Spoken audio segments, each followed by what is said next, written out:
या देवी सर्वभूतेषु शक्तिरूपेण संस्थिता नमस्तस्यै नमस्तस्यै नमस्तस्यै नमो नमः।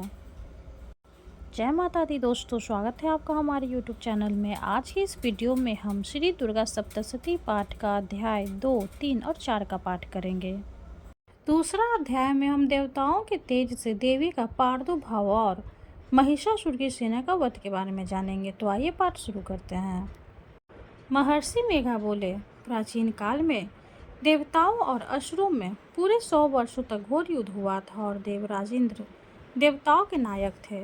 इस युद्ध में देवताओं की सेना परास्त हो गई थी और इस प्रकार संपूर्ण देवताओं को जीत महिषासुर इंद्र बन बैठा था। युद्ध के पश्चात हारे हुए देवता प्रजापति श्री ब्रह्मा को साथ लेकर उस स्थान पर पहुंचे जहां पर कि भगवान शंकर विराजमान थे। देवताओं ने अपनी हार का सारा वृत्तांत भगवान श्री विष्णु और शंकर जी से कह सुनाया। वह कहने लगे, प्रभु, महिषासुर सूर्य, चंद्रमा, इंद्र, अग्नि, वायु, यम, वरुण तथा अन्य देवताओं के सब अधिकार छीनकर सबका अधिष्ठाता स्वयं बन बैठा है। उसने समस्त देवताओं को स्वर्ग से निकाल दिया है। वह मनुष्यों की तरह पृथ्वी पर विचर रहे हैं। दैत्यों की सारी करतूत हमने आपको सुना दी है और आपकी शरण में इसलिए आए हैं कि आप उनके वध का कोई उपाय सोचें। देवताओं की बातें सुनकर भगवान श्री विष्णु और शंकर जी को दैत्यों पर बड़ा गुस्सा आया। उनकी भौवें तन गई और आंखें लाल हो गई। गुस्से में भरे हुए भगवान विष्णु के मुख से बड़ा भारी तेज निकला और उसी प्रकार का तेज भगवान शंकर, ब्रह्मा और इंद्र आदि दूसरे देवताओं के मुख से प्रकट हुआ। फिर वह सारा तेज एक में मिल गया और तेज का पुंज वह ऐसे दिखता था जैसे कि जाज्वल्यमान पर्वत हो। देवताओं ने देखा कि उस पर्वत की ज्वाला चारों ओर फैली हुई थी और देवताओं के शरीर से प्रकट हुए तेज की किसी अन्य तेज से तुलना नहीं हो सकती थी। एक स्थान पर इकट्ठा होने पर वह तेज एक देवी के रूप में परिवर्तित हो गया और अपने प्रकाश से तीनों लोकों में व्याप्त जान पड़ा। वह भगवान शंकर का तेज था। उससे देवी का मुख प्रकट हुआ। यमराज के तेज से उसके सिर के बाल बने। भगवान श्री विष्णु के तेज से उसकी भुजाएं बनी। चंद्रमा के तेज से दोनों स्तन और इंद्र के तेज से जंघा तथा पिंडनी बनी और पृथ्वी के तेज से नितंब भाग बना। ब्रह्मा के तेज से दोनों चरण और सूर्य के तेज से उनकी अंगुलियां पैदा हुई। वसुओं के तेज से हाथों की उंगलियां एवं कुबेर के तेज से नासिक बनी। प्रजापति के तेज से उसके दांत और अग्नि के तेज से उसके नेत्र बने। संध्या के तेज से उसकी भौवें और वायु के तेज से उसके कान प्रकट हुए थे। इस प्रकार उस देवी का प्रादुर्भाव हुआ था। महिषासुर से पराजित देवता उस देवी को देखकर अत्यंत प्रसन्न हुए। भगवान शंकर ने अपने त्रिशूल में से एक त्रिशूल निकालकर उस देवी को दिया और भगवान विष्णु ने अपने चक्र में से एक चक्र निकालकर उस देवी को दिया। वरुण ने अपने चक्र में से एक चक्र निकालकर उस देवी को दिया। वरुण ने देवी को शंख भेंट किया। अग्नि ने इसे शक्ति दी। वायु ने उसे धनुष और बाण दिए। सहस्त्र नेत्रों वाले श्री देवराज इंद्र ने उसे अपने ब्रज से उत्पन्न करके ब्रज दिया और रावत हाथी का एक घंटा उतार कर देवी को भेंट किया। यमराज ने उसे काल दंड में से एक दंड दिया। वरुण ने उसे पाश दिया। प्रजापति ने उस देवी को स्फटिक की माला दी और ब्रह्मा जी ने उसे कमंडलू दिया। सूर्य ने देवी के समस्त रोमों में अपने किरणों का तेज भर दिया। काल ने उसे चमकती हुई ढाल और तलवार दी और उज्ज्वल हार और दिव्य वस्त्र उसे भेंट किया और इसके साथ ही उसने दिव्य चूड़ामणि दी।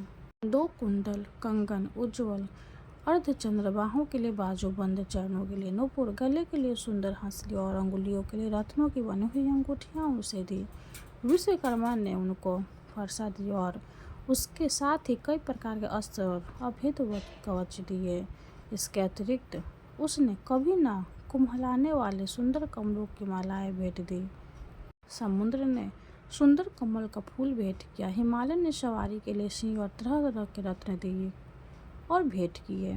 यक्षराज कुबेर ने मधु से भरा हुआ पात्र और शेषनाग ने उन्हें बहुमूल्य मणियों से विभूषित नागहार भेंट किया। इसी तरह दूसरे देवताओं ने भी उसे आभूषण और अस्त्र देकर उसका सम्मान किया। इसके पश्चात देवी ने उच्च स्वर से गर्जना की। उसके इस भयानक नाद से आकाश गूंज उठा। देवी का वह उच्च स्वर से किया हुआ सिंहनाद समा न सका। आकाश से उनके सामने छोटा प्रतीत होने लगा। उससे बड़े जोर की प्रतिध्वनि हुई जिससे समस्त विश्व में हलचल मच गई और समुद्र कांप उठे। पृथ्वी डोलने लगी और सब के सब पर्वत हिलने लगे। देवताओं ने उस समय प्रसन्न हो सिंह वाहिनी जगतमयी देवी से कहा, देवी तुम्हारी जय हो। इसके साथ महर्षियों ने भक्ति भाव से विनम्र होकर उनकी स्तुति की। संपूर्ण त्रिलोकी को शोक मग्न देखकर दैत्यगण अपनी सेनाओं को साथ लेकर और हथियार आदि सजाकर उठ खड़े हुए। महिषासुर के क्रोध की कोई सीमा नहीं थी। उसने क्रोध में भरकर कहा, यह सब क्या उत्पात है। फिर वो अपनी सेना के साथ उस ओर दौड़ा जिस ओर से भयानक नाद का शब्द सुनाई दिया था और आगे पहुंचकर उसने देवी को देखा जो कि अपनी प्रभा से तीनों लोगों को प्रकाशित कर रही थी। उसके चरणों के भार से पृथ्वी दबी जा रही थी। माथे के मुकुट से आकाश में एक रेखा सी बन रही थी और उसके धनुष की टंकोर से सब लोग क्षुब्ध हो रहे थे। देवी अपने सहस्त्र भुजाओं को संपूर्ण दिशाओं में फैलाए खड़ी थी। इसके पश्चात उनका दैत्यों के साथ युद्ध छिड़ गया और कई प्रकार के अस्त्र शस्त्र से सबकी सब दिशाएं उदासित होने लगी। महिषासुर की सेना का सेनापति छिछुर नामक महान असुर था। वो आगे बढ़कर देवी के साथ युद्ध करने लगा और दूसरे दैत्यों की चतुरंगिनी सेना साथ लेकर चामार भी लड़ने लगा और 60,000 महारथियों को साथ लेकर उदग्र नामक महादैत्य आकर युद्ध करने लगा और महामनु नामक असुर 1 करोड़ रथियों को लेकर, अशिलोमा नामक असुर 5 करोड़ सैनिकों को लेकर युद्ध करने लगा। वाशकल नामक असुर 60 लाख असुरों के साथ युद्ध में आ डटा। विडाल नामक असुर 1 करोड़ रथियों सहित लड़ने को तैयार हो गया। इस सबके अतिरिक्त और भी हजारों असुर हाथी और घोड़े साथ लेकर लड़ने लगे और इन सब के पश्चात महिषासुर करोड़ों रथों, हाथियों और घोड़ों सहित वहां आकर देवी के साथ लड़ने लगा। सभी असुर तोमर, भिंदपाल, शक्ति, मुसल, खंगो, फरसों, पट्टियों के साथ रणभूमि में देवी के साथ युद्ध करने लगे। कई शक्तियां फेंकने लगी और कई शस्त्र आदि। इसके पश्चात सबके सब दैत्य अपनी अपनी तलवारें हाथों में लेकर देवी की ओर दौड़े और उसे मार डालने का उद्योग करने लगे। मगर देवी ने क्रोध में भरकर खेल ही खेल में उनके सब अस्त्रों शस्त्रों को काट दिया। इसके पश्चात ऋषियों और देवताओं ने देवी की स्तुति आरंभ कर दी और प्रसन्न होकर असुरों के शरीरों पर अस्त्र शस्त्रों की वर्षा करती रही। देवी का वाहन भी क्रोध में भरकर दैत्य सेना में इस प्रकार विचरने लगा जैसे कि वन में दावानल फैल रहा हो। युद्ध करती हुई देवी ने क्रोध में भर जितने सांसों को छोड़ा वह तुरंत ही सैकड़ों हजारों गणों के रूप में परिवर्तित हो गया। फर से भिंदीपाल, खड़ग तथा पट्टी से इत्यादि अस्त्रों के साथ दैत्यों से युद्ध करने लगे। देवी की शक्ति से बढ़े हुए वह गण दैत्यों का नाश करते हुए ढोल, शंख, मृदंग आदि बजा रहे थे। तदंतर देवी ने त्रिशूल, गदा, शक्ति, खड़ग इत्यादि से सहस्त्रों असुरों को मार डाला। कितनों को घंटे की भयानक आवाज से ही यमलोक पहुंचा दिया। कितने असुरों को उसने पास में बांधकर पृथ्वी पर घसीटा। कितनों को अपनी तलवार से टुकड़े टुकड़े कर दिया और कितनों को गदा की चोट से धरती पर सुला दिया। कई दैत्य मूसल की ओर मार से घायल होकर रक्त वमन करने लगे और कई शूल से छाती फट जाने के कारण पृथ्वी पर लेट गए और कितनों की बांध से कमर टूट गई। देवताओं को पीड़ा देने वाले दैत्य कट कट कर मरने लगे। कितनों की बाहें अलग हो गई, कितने की गिरवाएं कट गई, कितनों के सिर कट कर दूर भूमि पर लुढ़क गए, कितनों के शरीर बीच से ही कट गए और कितनों की जंघाएं कट गई और वो पृथ्वी पर गिर पड़े। कितने ही सिरों पैरों के काटने पर भी भूमि पर से उठ खड़े हुए और अस्त्र शस्त्र हाथ में लेकर देवी से लड़ने लगे और कई दैत्यगण भूमि में बाजों की ध्वनि के साथ नाच रहे थे। कई असुर जिनके सिर कट चुके थे बिना सिर के धड़ से ही हाथ में अस्त्र लिए हुए लड़ रहे थे। दैत्य रह रहकर ठहरो ठहरो कहते हुए देवी के युद्ध के लिए ललकार रहे थे। जहाँ पर यह घोर संग्राम हुआ था वहाँ की भूमि रथ, हाथी, घोड़ों और असुरों की लाशों से भर गई थी और असुर सेना के बीच में रक्तपात होने के कारण रुधिर की नदियाँ बह रही थी। और इस तरह देवी ने असुरों की विशाल सेना को क्षण भर में इस तरह से नष्ट कर डाला जैसे 3 काष्ठ के बड़े समूह को अग्नि नष्ट कर डालती है। और देवी का सिंह भी गर्दन के बालों को हिलाता हुआ और बड़ा शब्द करता हुआ असुरों के शरीरों से मानो उनके प्राणों को ढूंढ रहा था। वहाँ देवी के गणों ने जब दैत्यों के साथ युद्ध किया तो देवताओं ने प्रसन्न होकर आकाश से उन पर पुष्प वर्षा की। दूसरा अध्याय संपूर्ण हुआ। माँ जगदम्बा की जय हो। अब हम तीसरे अध्याय का पाठ करेंगे। तीसरे अध्याय में हम सेनापतियों सहित महिषासुर के वध के वर्णन के बारे में जानेंगे। तो आइए पाठ शुरू करते हैं। महर्षि मेघ ने कहा, महिषासुर की सेना नष्ट होती देखकर उस सेना का सेनापति छिछुर क्रोध में भर देवी के साथ युद्ध करने के लिए आगे बढ़ा। वह देवी पर इस प्रकार बाणों की वर्षा करने लगा मानो सुमेरु पर्वत पानी की धार बरसा रहा हो। इस प्रकार देवी ने अपने बाणों से उसके बाणों को काट डाला तथा उसके घोड़ों व सारथी को मार दिया। साथ ही उसके धनुष और उसके अत्यंत ऊंची ध्वजा को भी काट कर नीचे गिरा दिया। उसका धनुष कट जाने के पश्चात उसके शरीर के अंगों को भी अपने बाणों से बीन दिया। धनुष, घोड़ों और सारथी के नष्ट हो जाने पर वह असुर ढाल और तलवार लेकर देवी की तरफ आया। उसने अपनी तीक्ष्ण धार वाली तलवार से देवी के सिंह के मस्तक पर प्रहार किया और बड़े वेग से देवी की बाएं भुजा पर वार किया, किंतु देवी की बाएं भुजा को छूते ही उस दैत्य की तलवार टूटकर दो टुकड़े हो गए।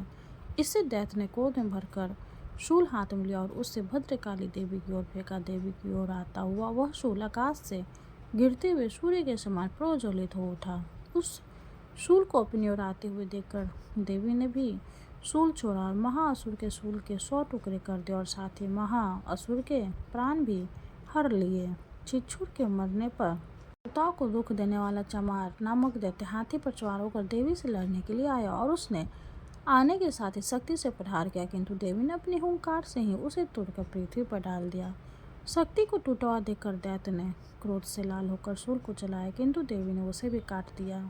इतने में देवी का सिंह उछलकर हाथी के मस्तक पर सवार हो गया और दैत्य के साथ वह बहुत ही तीव्र युद्ध करने लगा। फिर वह दोनों लड़ते हुए हाथी पर से पृथ्वी पर आ गिरे और दोनों बड़े क्रोध से लड़ने लगे। फिर सिंह बड़े जोर से आकाश की ओर उछला और जब पृथ्वी की ओर आया तो अपने पंजे से चामर का सिर धड़ कर दिया। क्रोध से भरी हुई देवी ने शीला और वृषादि के चोटों से उद्ग्र होकर भी मार दिया। कराल और दांतों, मुक्कों और थप्पड़ों से चूर्ण कर डाला। क्रोध हुई देवी ने गदा के प्रहार से उदयते दैत्य को मार गिराया। भिंदीपाल ने वाष्पकल को बाणों से अमृत तथा अंधक को मौत के घाट उतार दिया।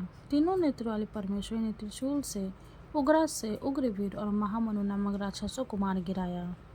उसने अपनी तलवार से विडांग नामक दैत्य का सिर काट डाला तथा अपने बाणों से दुर्धर और दुर्मुख राक्षसों को यमलोक को पहुंचा दिया। इस प्रकार जब महिषासुर ने देखा कि देवी ने मेरी सेना को नष्ट कर दिया है तो वह भैंसे का रूप धारण कर देवी के गणों को दुख देने लगा।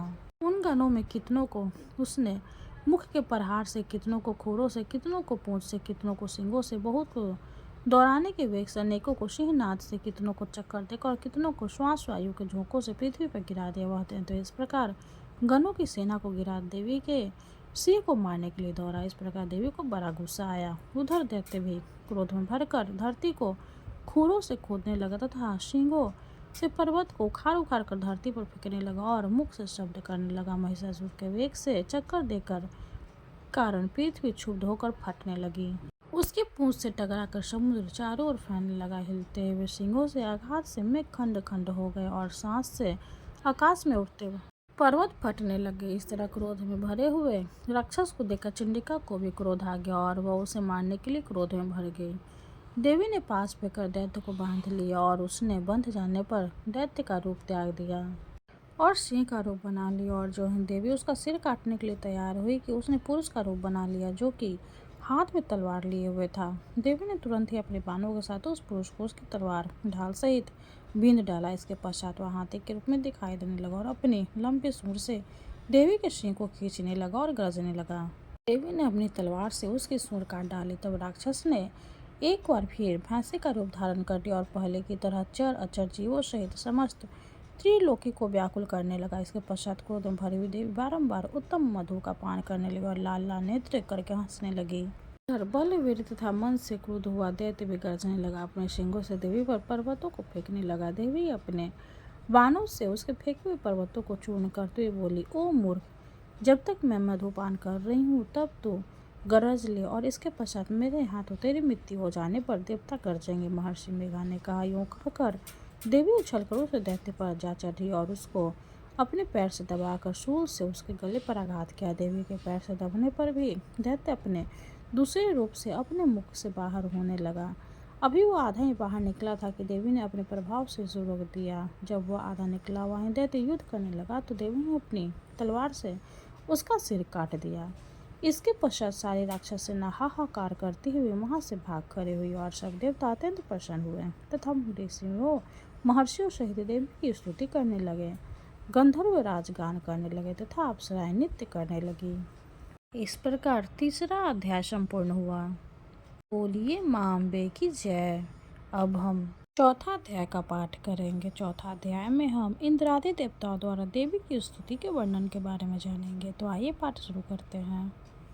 महर्षि मेघा बोले, देवी ने जब पराक्रम में दुरात्मा महिषासुर को मार गिराया और असुरों की सेना को मार दिया, तब इंद्रादि समस्त देवता अपने सिर तथा शरीर को झुकाकर भगवान की स्तुति करने लगे। जिस देवी ने अपनी शक्ति से यह जगत व्याप्त किया था और जो संपूर्ण देवताओं तथा महर्षियों की पूजनीय है, उस अंबिका को हम भक्ति पूर्वक नमस्कार करते हैं। वह हम सबका कल्याण करे। जिस अतुल प्रभाव और बल का वर्णन भगवान विष्णु, शंकर, ब्रह्मा जी भी नहीं कर सकते, वही चंडिका देवी इस संपूर्ण जगत का पालन करे और अशुभ भय का नाश करे। पुण्य आत्माओं के घरों में तुरंत हे लक्ष्मी के रूप और पापियों के घर में तुम अलक्ष्मी रूप हो और सतकुल में उत्पन्न होने वाले के लिए तुम लज्जा रूप होकर उनके घर में निवास करती हो। हम दुर्गा भगवती को नमस्कार करते हैं। हे देवी, इस विश्व का पालन करो। हे देवी, हम तुम्हारे अचित्य रूप का किस प्रकार वर्णन करें। असुरों का नाश करने वाली भारी पराक्रम तथा समस्त देवताओं और दैत्यों के विश्व में जो तुम्हारे पवित्र चरित्र है, उनका हम किस प्रकार वर्णन करें। हे देवी, त्रिगुणात्मिका होने पर भी तुम संपूर्ण जगत की उत्पत्ति का कारण हो। हे देवी, भगवान विष्णु, शंकर आदि किसी भी देवता ने तुम्हारा पाप नहीं पाया। तुम अपनी आश्रय हो। यह संपूर्ण जगत तुम्हारा ही अंशरूप है, क्योंकि तुम सबकी आदिभूत प्रकृति हो। हे देवी, तुम्हारे जिस नाम के उच्चारण से संपूर्ण यज्ञों में सब देवता तृप्ति लाभ करते, वह स्वाहा तुम ही हो। इसके अतिरिक्त तुम पितरों की तृप्ति का कारण हो, इसलिए सब आपको स्वधा कहते हैं। हे देवी, वह विद्या जो मोक्ष को देने वाली है, जो अचिंत्य महा ज्ञान स्वरूपा है, तत्वों के सार को वश करने वाले, संपूर्ण दोषों को दूर करने वाले, मोक्ष की इच्छा वाले मुनिजन जिसका अभ्यास करते हैं, वह तुम ही हो। तुम वाणी रूप हो और दोष रहित ऋक् तथा यजुर्वेदों की एक उदित और सुंदर पदों के पाठ वाले सामवेद के आश्रय रूप हो। तुम भगवती हो। इस विश्व उत्पत्ति एवं पालन के लिए तुम वार्ता के रूप में प्रकट हुई हो। तुम संपूर्ण संसार की पीड़ा हरने वाली हो। हे देवी, जिसके सारे शास्त्रों को जाना जाता है, वह मेघा शक्ति तुम ही हो और दुर्गम भव सागर से पार करने वाली नौका भी तुम ही हो। लक्ष्मी रूप से विष्णु भगवान के हृदय में निवास करने वाली भगवान महादेव द्वारा सम्मानित गौरी देवी तुम ही हो। मंद मुस्कान वाले निर्मल पूर्ण चल बिंब के समान और उत्तम सुवन की मनोहर कांति से कामनीय तुम्हारे मुख को देखकर भी महिषासुर क्रोध में भर गया। यह बड़ी आश्चर्य की बात है। और हे देवी, तुम्हारा यही मुख जब क्रोध से भर गया तो उदय काल के चंद्रमा की भांति लाल हो गया और तनी हुई भौं के कारण विकराल रूप हो गया। उसे देखकर महिषासुर के शीघ्र प्राण नहीं निकल गए। यह बड़े आश्चर्य की बात है।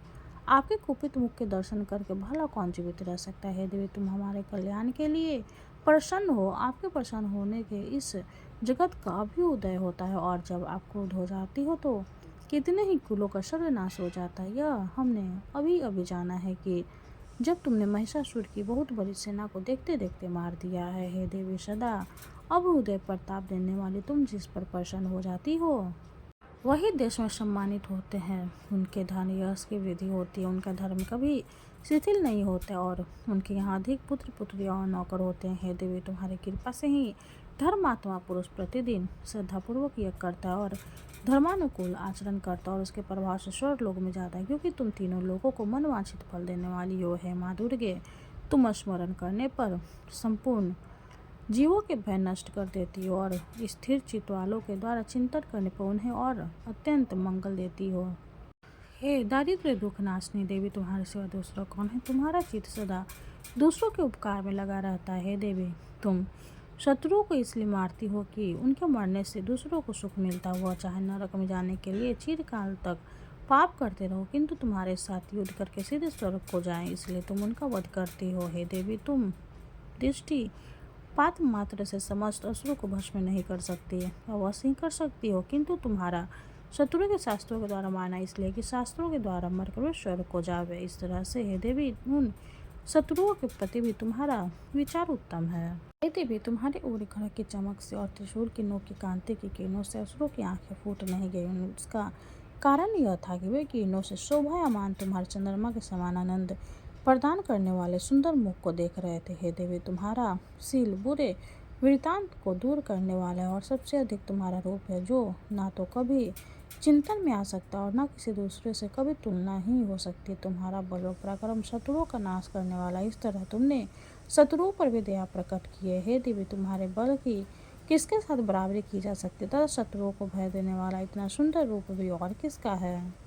हृदय में कृपा और युद्ध में निठुरता, ये दोनों बातें तीनों लोकों में केवल तुम्ही में देखने में आई है। माता, युद्ध भूमि में शत्रुओं को मारकर तुमने उन्हें स्वर्ग लोक में पहुंचाया। इस तरह तीनों लोकों को तुमने रक्षा की तथा उन उन्मत्त असुरों से जो हमें भय था उसको भी तुमने दूर किया है। तुमको हमारा नमस्कार है। हे देवी, तुम शूल तथा खड़ग से हमारी रक्षा करो तथा घंटी की ध्वनि और धनुष की टंकोर से भी हमारी रक्षा करो। हे चंडी के, आप अपने शूल को घुमाकर पूर्व पश्चिम उत्तर तथा दक्षिण दिशा में हमारी रक्षा करो। तीनों लोकों में जो तुम्हारे सौम्य रूप तथा घोर रूप है उनसे हमारी रक्षा करो तथा इस पृथ्वी की रक्षा करो। हे अंबिके, आपके कर पल्लवों में जो खड़ग शूल और गद्दा आदि शस्त्र शोभा पा रहे हैं उनसे हमारी रक्षा करो। महर्षि बोले कि इस प्रकार जब देवताओं ने जगत माता भगवती की स्तुति की और नंद वन के पुष्पों का गंधर्व अनुलेप द्वारा उनका पूजन किया और फिर सब ने मिलकर जब सुगंधित व दिव्य धूपों द्वारा उनको सुगंधित निवेदन किया, तब देवी ने प्रसन्न होकर कहा, देवताओं, तुम सब मुझसे मनवांछित वर मांगो। देवता बोले, हे भगवती, तुमने हमारा सब कुछ कार्य कर दिया है। अब हमारे लिए कुछ भी मांगना बाकी नहीं रहा, क्योंकि तुमने हमारे शत्रु महिषासुर को मार डाला है। महेश्वरी, तुम इस पर भी यदि हमें कोई वर देना चाहती हो तो बस इतना वर दो कि जब जब हम आपका स्मरण करें तब तब आप हमारी विपत्तियों को हरण करने के लिए हमें दर्शन दिया करें। हे अंबिके, जो कोई भी तुम्हारी स्तुति करे तुम उनको वित्त, समृद्धि और वैभव देने के साथ ही उनकी धन और स्त्री आदि संपत्ति बढ़ावे और सदा हम पर प्रसन्न रहे। महर्षि बोले, हे राजन, देवताओं ने जब जगत के लिए तथा अपने लिए इस प्रकार प्रश्न किया तो बस तथास्तु कहकर देवी अंतर्धान हो गई। हे भूप, जिस प्रकार तीनों लोकों का हित चाहने वाली यह भगवती देवताओं के शरीर से उत्पन्न हुई थी वह सारा वृत्तांत मैंने तुमसे कह दिया है। और इसके पश्चात दुष्ट असुरों तथा शुंभ निशुंभ का वध करने और सब लोगों की रक्षा करने के लिए जिस प्रकार गौरी देवी के शरीर से उत्पन्न हुई थी वह सारा वृत्तांत में यथावत वर्णन करता हूँ। इस प्रकार 14 अध्याय संपूर्ण हुआ। माँ अंबिका की जय हो। अब हम माँ दुर्गा की आरती करेंगे। जय अम्बे गौरी मैया, जय श्यामा गौरी, तुमको निश दिन ध्यावत मैया जी को निश दिन ध्यावत, हरि ब्रह्मा शिवरी। ओम जय अम्बे गौरी, मांगे सिंदूर विराजत, टीको मृग मद को मैया, टीको मृग मद को, उज्ज्वल से दो नैना, उज्ज्वल से दो नैना, चंद्र बदन को। ओम जय अम्बे गौरी, कनक समान कलेवर, रक्तांबर राजय मैया, रक्तांबर राजय, रक्त पुष्प गले माला, रक्त पुष्प गले माला, कंठन पर साजय। ओम जय अम्बे गौरी, के हरिवाहन राजत, खरग खपर धारी मैया, खरग खपर धारी, सुर नर मुनि जन सेवत, सुर नर मुनि जन सेवत, तिनके दुख हारी। ओम जय अम्बे गौरी, कानन कुंडल शोभित, नासाग्रे मोती मैया, नासाग्रे मोती, कोटिक चांद्र दिवाकर, कोटिक चांद्र दिवाकर, राजत सम ज्योति। ओम जय अम्बे गौरी, शुंभ निशुंभ बिदारे महिषासुर घाती मैया, महिषासुर घाती, धूम्र विलोचन नैना, मधुर विलोचन नैना, निश दिन मदिमाती। ओम जय अम्बे गौरी, चंड मुंड संहारे, शूनित बीज हरे, मैया शोणित बीज हरे, मधु कैटभ दो मारे, मधु कैटभ दो मारे, सूर्य भयहीन करे। ओम जय अम्बे गौरी, ब्रह्मणि रुद्राणी, तुम कमला रानी, मैया तुम कमला रानी। आगम निगम बखानी, आगम निगम बखानी, तुम शिव पटरानी। ओम जय अम्बे गौरी, 64 योगिनी गावत, नित्य करत भैरो, मैया नित्य करत भैरो। बाजत ताल मृदंगा, बाजत ताल मृदंगा, आरु बाजत डमरू। ओम जय अम्बे गौरी, तुम ही जग की माता, तुम ही हो भरता, मैया तुम ही हो भरता। भक्तन की दुख हरता, भक्तन की दुख हरता, सुख शांति करता। ओम जय अम्बे गौरी, भुजाचार्य अति शोभित, वर मुद्राधारी, मैया वर मुद्राधारी। मन वांछित फल पावत, मन वांछित फल पावत, सेवत नर नारी। ओम जय अम्बे गौरी, कंचन थाल विराजत, अगर कपूर बाती, मैया अगर कपूर बाती। श्रीमाल के तुम राजत, श्रीमाल के तुम राजत, कोटि रतन ज्योति। ओम जय अम्बे गौरी, श्री अम्बे जी की आरती जो कोई नर गावे, मैया जो कोई नर गावे। कहत शिवानंद स्वामी, भजत शिवानंद स्वामी, सुख संपत्ति पावे। ओम जय अम्बे गौरी। माता रानी की जय हो। वीडियो अगर अच्छी लगे तो लाइक करते, चैनल को सब्सक्राइब करते। धन्यवाद।